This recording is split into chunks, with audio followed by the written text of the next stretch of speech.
Bonjour et bienvenue dans cette vidéo dans laquelle nous allons découvrir 22 trucs pour avoir de l'argent et ne plus être à court. Avoir de l'argent est une envie, voire une nécessité pour de nombreux citoyens. Pourtant, malgré leur bonne volonté, peu y arrivent. Certains comportements peuvent cependant aider à avoir plus d'argent. Après la crise financière de 2008, pour beaucoup la fin du mois commence dès le 15, quand ce n'est pas directement dès le 1er. Entre les prix qui flambent et le fisc qui se cache à tous les coins de rue, le portefeuille des habitants est trop souvent sollicité. S'il est difficile de convaincre l'État de nous laisser plus d'argent, il ne faut point trop leur en demander, la surconsommation n'est pas une obligation. Regardez attentivement la suite de cette vidéo pour découvrir 22 astuces pour avoir plus d'argent à la fin du mois. Mais juste avant, assurez-vous de vous abonner à la chaîne et n'oubliez pas de télécharger votre livre offert sur la liberté financière en cliquant sur le lien dans la description situé sous la vidéo. Astuce numéro 1, trouver un second travail. Le second travail est le moyen le plus sûr et le plus stable d'avoir de l'argent. De nos jours, il existe un grand nombre de petits boulots ou de travail à temps partiel qui peuvent être réalisés en soirée ou durant le week-end. Qu'il s'agisse d'un emploi d'appoint ou d'une place permanente, un travail donne l'assurance d'avoir un contrat et donc une rémunération fixe. Ces jobs se trouvent généralement dans l'horeca, dans le tourisme, mais également dans la vente et les services aux particuliers. S'il est difficile de trouver des emplois de ce type dans des secteurs plus administratifs, les mentalités semblent néanmoins changer et certaines places se libèrent. Astuce numéro 2, faire un budget. Un budget permet de limiter les dépenses et de connaître l'état de son compte en banque. Faire un budget de qualité et s'y tenir est un moyen simple d'avoir plus d'argent. En effet, cela permet de maîtriser ses dépenses et bien souvent de les corriger. Un budget bien tenu permet d'avoir une vision globale des rentrées et des dépenses. Il est ainsi possible de pouvoir déterminer la part exacte de chaque type de dépense. C'est ainsi que de nombreuses personnes se rendent compte de certaines exagérations dans des dépenses qui ne sont parfois pas utiles. Corriger le tir, c'est l'opportunité d'avoir plus d'argent à la fin du mois. Astuce numéro 3, boycotter la surconsommation. Véritable plaie de l'économie actuelle, la surconsommation entraîne des dépenses inutiles. L'omniprésence de la publicité et la pression sociale poussent à la consommation. Pourtant, un grand nombre d'acteurs de ces dépenses sont totalement inutiles au bonheur et à l'équilibre du consommateur. De nombreuses marques proposent un deuxième ou un troisième article à prix réduit quand il ne s'agit pas simplement de pousser à l'achat d'un pack de 5 ou de 10 pièces. Dans un grand nombre de cas, les articles reçus en cadeau ou à un prix cassé ne sont pas utilisés par l'acheteur. De même, la pression sociale influence les citoyens pour qu'ils achètent chaque nouveauté. Cette course à la technologie est d'ailleurs plus que visible dans le domaine des smartphones ou des tablettes. Astuce numéro 4, faire du troc. Échanger plutôt que de jeter permet de réduire les achats. Depuis les années 80, la société a pris l'habitude de mettre au rebut les biens dont elle n'a plus l'utilité. Pourtant, échanger les outils ou les accessoires inusités contre des produits qui conviennent davantage au mode de vie permet de faire des économies. D'une part, de la place est dégagée dans les habitations et d'autre part, les dépenses pour l'achat de nouveaux biens sont réduites. C'est donc un moyen simple d'avoir davantage d'argent à la fin du mois. Astuce numéro 5, les plateformes web. Le web pullule de plateformes d'échange de services ou de microservices.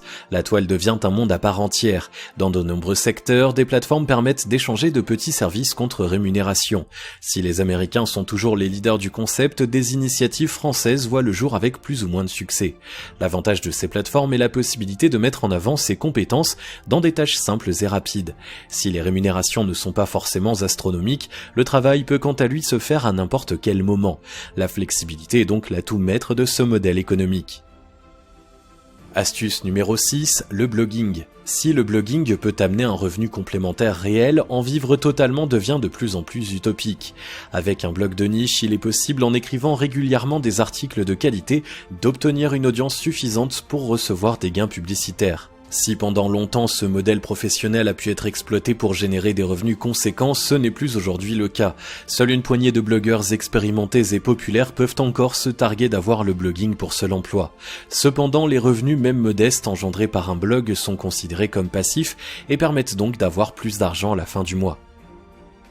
Astuce numéro 7, le e-commerce.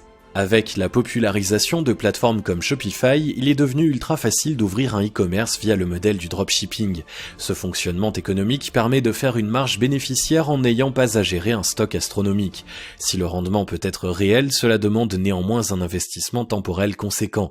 De plus, pour les boutiques non professionnelles et de petite taille, cela ne permet pas de générer un véritable revenu. Astuce numéro 8, donner des cours particuliers. Les cours particuliers connaissent un élan nouveau avec le web. De tout temps, les cours particuliers ont permis d'avoir plus d'argent. Aujourd'hui, le web offre des plateformes spécialisées qui permettent notamment de donner des cours via une webcam. Si les revenus ne sont pas stables tous les mois, cette activité donne néanmoins l'opportunité d'organiser son horaire et de percevoir un revenu de qualité, de quoi avoir plus d'argent. Astuce numéro 9, entraîner une équipe de sport. Entraîner une équipe de sport est bénéfique pour le portefeuille mais également pour le bien-être. Devenir entraîneur, notamment pour les jeunes, demande certaines compétences pédagogiques et bien évidemment des connaissances en sport. Pourtant, cela peut permettre d'avoir plus d'argent puisque l'activité permet d'obtenir un revenu, certes modeste mais régulier. Astuce numéro 10, faire le tri. Les objets inutilisés qui végètent dans un grenier sont tout autant de trésors qui peuvent être valorisés. En faisant le tri dans vos vieilleries, vous trouverez certainement des biens dont vous n'avez aucun usage mais qui peuvent par exemple être revendus. Dans certains cas, ils peuvent également être échangés ou recyclés. En donnant une nouvelle vie à ces objets oubliés, vous pouvez générer une rentrée d'argent.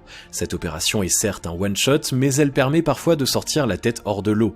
Et qui sait, peut-être détenez-vous un objet ou une toile qui vaut vraiment beaucoup d'argent. Astuce numéro 11, faire une liste de courses. En matière de surconsommation, après les articles de mode, ce sont les biens alimentaires qui décrochent la timbale. Pour ne pas dépenser des fortunes dans des produits alimentaires qui finiront périmés dans la poubelle, la liste des courses est ce que les hommes ont inventé de mieux.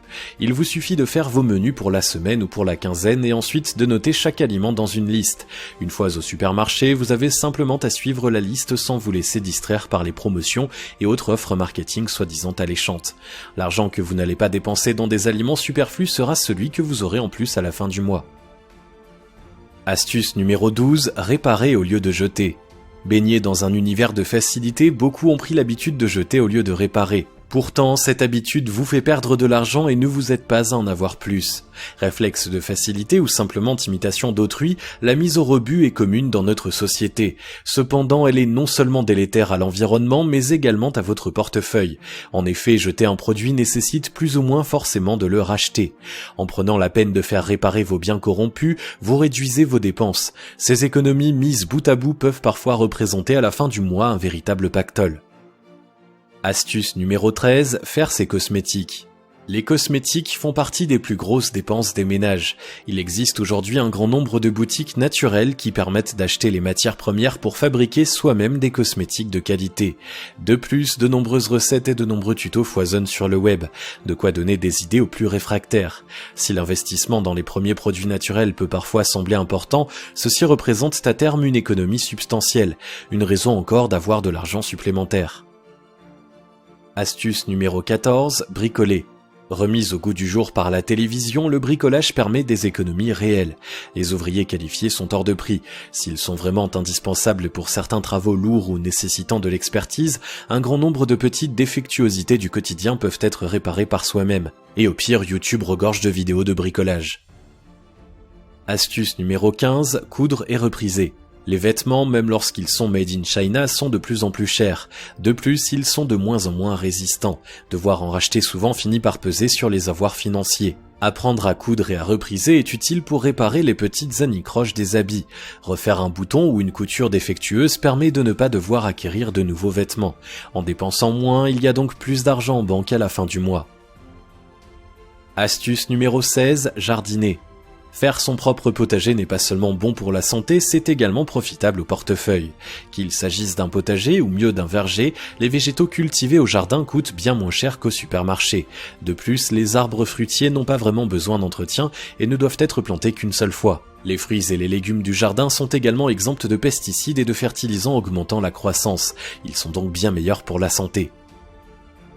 Astuce numéro 17, les loisirs gratuits. Faire du sport ou découvrir la culture peut être gratuit. De nombreuses personnes dépensent des fortunes dans des salles de sport où elles ne mettront probablement plus le pied. Certaines d'entre elles gaspillent également leur argent dans des loisirs culturels hors de prix. Il existe cependant des alternatives gratuites qui permettent d'avoir plus d'argent à la fin du mois. Il est en effet aisé de faire du sport en plein air ou dans des infrastructures à petit prix. De même, un grand nombre de musées organisent des journées gratuites. Il y a également des expositions et des activités mises à disposition du public sans aucune forme de paiement. Astuce numéro 18, cuisiner. La nourriture saine est à portée de main. Cuisiner permet d'avoir davantage d'argent. En effet, les aliments bruts ou mieux encore cultivés au jardin sont bien moins chers que les plats préparés. De plus, ils sont meilleurs pour la santé et réduisent donc le risque de maladies de civilisation chronique qui grèvent le budget avec des frais médicaux astronomiques. Astuce numéro 19, acheter des produits bruts. Le conditionnement d'un produit peut faire varier la facture dans des proportions affolantes. Lorsque vous devez acheter des aliments au supermarché, prenez toujours les produits bruts. En effet, vous risquez de payer jusqu'à 10 fois plus cher si vous prenez une salade lavée et coupée plutôt qu'une salade normale. Acheter du brut permet donc d'économiser sur les dépenses alimentaires. Astuce numéro 20, apprendre une langue étrangère. Les langues étrangères donnent un meilleur salaire. Apprendre une langue étrangère est un investissement qui peut rapporter beaucoup d'argent. À l'heure de la mondialisation, de nombreuses entreprises apprécient les compétences linguistiques. Si l'anglais semble être la langue la plus indispensable, les autres idiomes traditionnels permettent également de faire augmenter votre salaire. Il y a parfois jusqu'à 30% de différence salariale entre une personne unilingue et une personne qui est polyglotte. Astuce numéro 21, faire une formation. De nouvelles compétences font gonfler le pactage salarial. Il n'est point besoin d'être Einstein pour se rendre compte que les salaires sont proportionnels aux compétences, enfin dans la plupart des cas. Investir dans une formation, c'est investir sur une augmentation de revenus. Astuce numéro 22, faire de la récupération. Tous les déchets n'en sont pas. Un grand nombre de déchets peuvent être utilement recyclés. Qu'il s'agisse de pelures de légumes qui peuvent nourrir des poules ou des bouteilles en plastique qui peuvent être transformées en pots de fleurs, les possibilités de faire de la récupération sont nombreuses. Elles réduisent le gaspillage et évitent de devoir acheter des biens inutiles. Pour avoir de l'argent, il n'y a pas de secret, il faut soit gagner plus, soit dépenser moins. Le mieux est encore de combiner les deux. Les 22 astuces présentées dans cette vidéo vous permettent d'y arriver facilement. Si vous avez aimé cette vidéo, merci de liker, partager, commenter et surtout vous abonner à la chaîne. Vous êtes également libre de recevoir le nouveau livre 5 étapes pour atteindre la liberté financière en cliquant sur le lien situé dans la description en dessous de la vidéo et on se retrouve très vite pour une prochaine vidéo.